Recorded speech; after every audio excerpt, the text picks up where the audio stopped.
करते हैं तो निश्चित रूप से आप अपने आप को दोषी पाएंगे।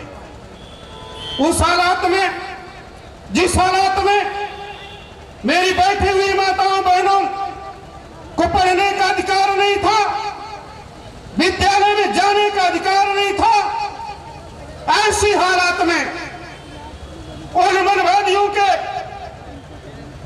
विचारों को लात मारते हुए उस मनुस्मृति का सत्यानाश करते हुए माता सावित्रीबाई फुले ने महिलाओं को पढ़ाने का बीड़ा उठाया और विद्यालय खोलने का बीड़ा उठाया। आज की क्या हालात है? लगातार देश और प्रदेश की सरकारें शिक्षा पर आड़ा चला रही है। इसके बावजूद भी डॉक्टर बी.आर. अम्बेडकर का डीएनए जिसके अंदर है, माता सावित्रीबाई फुले का डीएनए जिसके अंदर है, वो डीएनए जग क्यों नहीं रहा है? मैं तो धन्यवाद दूंगा शिक्षक श्यामलाल गुरुजी को, जो हमारे संगठन के डायरेक्टर हैं। उन्होंने ये साबित कर दिया कि मौज समाज में जितने भी महापुरुष जन्मे हैं उनका डीएनए मोस्ट के कार्यकर्ताओं के साथ साथ डायरेक्टर के शरीर में उनका डीएनए जिंदा है, और डीएनए जिंदा होने का सबूत श्यामलाल गुरुजी ने दिया। आज तमाम लोग नौकरियां करते हैं, अपनी नौकरी बचाते हैं, लेकिन श्यामलाल गुरुजी ने कहा कि नौकरी रहे न रहे, लेकिन मोस्ट में समाज के सम्मान के लिए नौकरी दांव पर लगा दूंगा। नौकरी जरूरी नहीं है, ये बैठा हुआ मोस्ट समाज, इसकी सुरक्षा जरूरी है, इनकी शिक्षा जरूरी है, इनके हर स्तर पर खड़े रहने का काम माननीय श्यामलाल गुरुजी ने किया। इसलिए पुनः बहुत बहुत साधुवाद माननीय गुरुजी का मैं करता हूं। दूसरा कोई होता विद्यालय छोड़ करके कहीं नहीं जाता, संगठन से त्याग पत्र दे देता और उस विद्यालय का काम करता।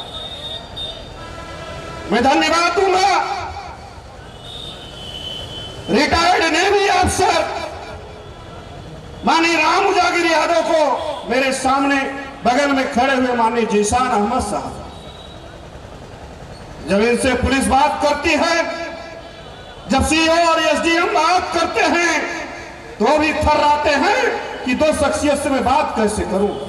और बाखूबी आप बैठे हुए सभी साथियों का मान सम्मान सम्मान को रक्षित करने के लिए ये दोनों जाबाज सिपाही हमारे संगठन के प्रमुख हैं और जाबाज सिपाही। जहां भी जरूरत पड़ी, चाहे वह किसी मौज समाज के ऊपर अत्याचार हुआ, चाहे वह बीमार रहा, हर संभव 24 घंटा ये मौज कल्याण संस्थान के पदाधिकारी हमेशा खड़े रहते हैं। आज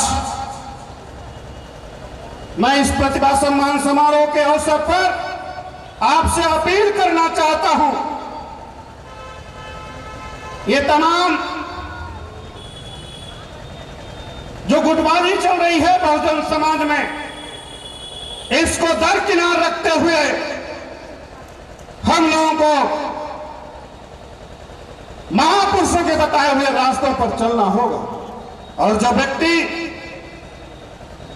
महापुरुषों के बताए हुए रास्ते पर चले, उसका हमेशा साथ सहयोग हम सभी लोगों को करना चाहिए। मोस्ट कल्याण संस्थान आप देखते होंगे लगातार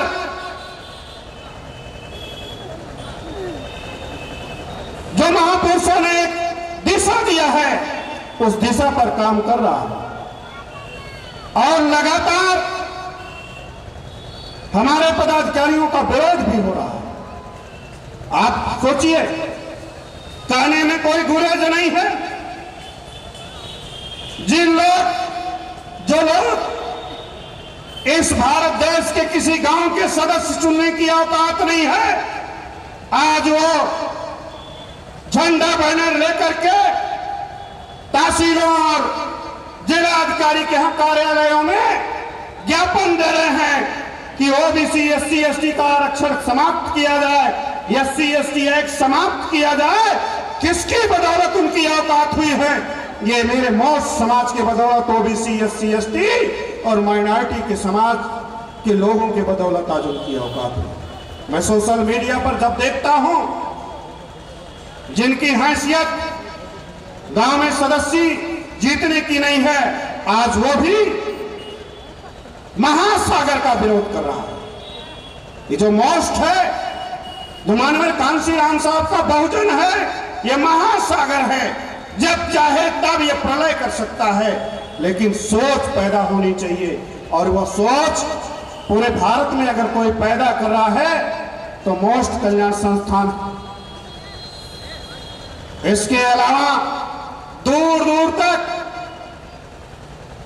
कोई नहीं दिखाई दे रहा है कि जो माननीय कांशीराम साहब का बहुजन समाज है उसका कोई देख रेख कर सके।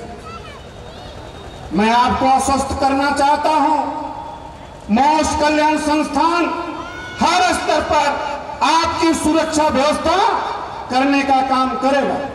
चाहे वह थाने की लड़ाई हो, चाहे वह जिले की लड़ाई हो, चाहे वह अस्पताल की लड़ाई हो, अर्थात हर स्तर की लड़ाई मोस्ट कल्याण संस्थान लड़ेगा। बहुत ज्यादा कुछ न कहते हुए, क्योंकि समय अभाव है, साथ विदा में हमें सम्मानित भी करना है लोगों को और लोगों को अवसर भी देना है। आप सभी लोगों को निवेदन करते हुए कि 18 जनवरी को सुल्तानपुर के बाद 18 जनवरी को जौनपुर में भी मोस्ट प्रतिभा सम्मान समारोह का आयोजन किया गया है। जो उधर नजदीक के साथी हैं या हमारे इधर के जो भी साथी हैं, हम चाहेंगे उनको भी आज यहाँ आमंत्रित कर रहे हैं, वो भी वो कार्यक्रम में उपस्थित होंगे। और लगातार आप मोस्ट का साथ सहयोग करते रहेंगे, क्योंकि विषम परिस्थितियों में हमेशा मोस्ट आपके साथ खड़ा है। आपको भी मोस्ट के साथ खड़ा रहना चाहिए। एक बार पुनः माननीय श्यामलाल गुरुजी का और मोस्ट के सभी साथियों का अपने तहे दिल से हार्दिक स्वागत, अभिनंदन और नमो बुद्धाय, जय भीम, जय संविधान कहते हुए अपनी वाणी पर विराम देता हूं। आपने ध्यानपूर्वक सुना, बहुत बहुत साधुवाद।